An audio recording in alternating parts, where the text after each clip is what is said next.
Okey, saya bagi contoh macam mana notifikasi itu berfungsi. Sebagai contohnya, kita bagi contoh dekat apps lah. Ini contoh apps kita. So, bila dapat notifikasi dekat apps, dia buka apps dan dia akan nampak dalam senarai apps ni ada unpaid invoice. So, kat sini adalah status unpaid kalau overdue kan. Selagi dia tak bayar invoice tu, selagi itulah invoice tu akan terpapar kat depan ni. Kalau dia clear semua invoice, yang ni kosong. So, kalau dia klik dekat invoice ni, kita akan paparkan detail invoice tu. So, dia akan nampak lah bill tu kepada siapa. Ini ada issue date, ni ada due date dan invoice kepada siapa, item dia bulan berapa, untuk tahun berapa, kepada siapa, yuran apa dan berapa amount dia. Akhirnya di bawah ni dia ada butang untuk dia buat bayaran. Bila dia tekan je make payment, automatic system akan keluarkan senarai bank yang berdaftar dengan FPX. Yang ni satu best dekat yuran. Kita tak menggunakan payment gateway ataupun orang-orang tengah yang ada kat market.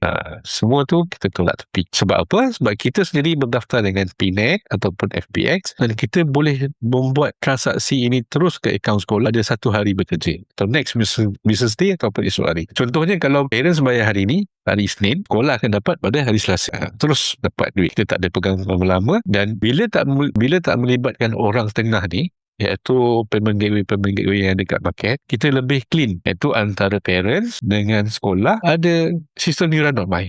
Lebih senang. Kalau kita pakai orang tengah, parents, yuran non-mai, orang tengah dan sekolah kan, sekarang kita buang orang tengah tu. Ada 3 parti je. Kita uruskan data, kita uruskan pembayaran, sekolah refer je terus duit tu dan terus masuk ke akaun sekolah. Bila parent dah sampai dekat screen ni, dia boleh pilih bank dan terus proceed with payment. Bila proceed with payment ni standard lah. Parent ni dah biasa kan, Shopee, Lazada, TikTok. Dia pilih bank, dia masukkan akaun bank. Bila dah masuk akaun bank tu, kalau ingat lepas je bila masuk akaun bank tu, kita dah tak tahu dah transaksi tu antara bank dengan pengguna lah. Sebab selalunya apa yang berlaku, sebab kita ni dah tahu detail dia sebab kita sendiri bangunkan sistem.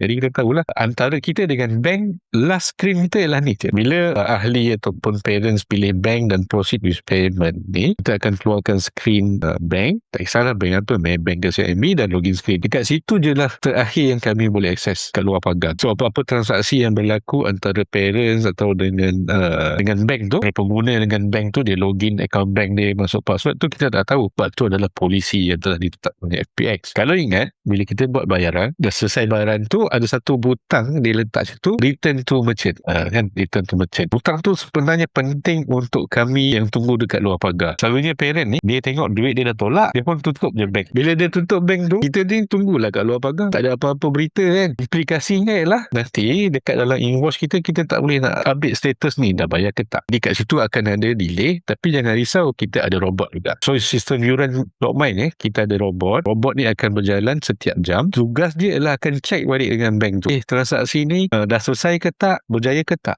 Kalau berjaya, baru kita boleh update dekat invoice tadi status dia paid. Sebab tu kadang-kadang parent dia dah bayar, dia tutup je app tu, dia bising, saya dah bayar tapi kenapa invoice saya lagi unpaid? Yalah, sebab dia tak return to merchant.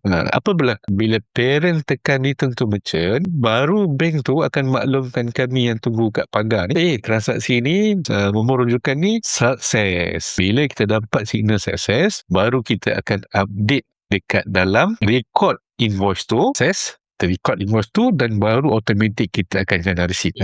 Bila receipt tu dijana, automatic sistem akan hantar receipt ni ke email dan dia juga boleh terus download dekat apps. Itu pentingnya tekan return to merchant. Kalau tak tekan, dia kena tunggu dalam sejam ataupun beberapa minit tu, robot kita check, baru kita update.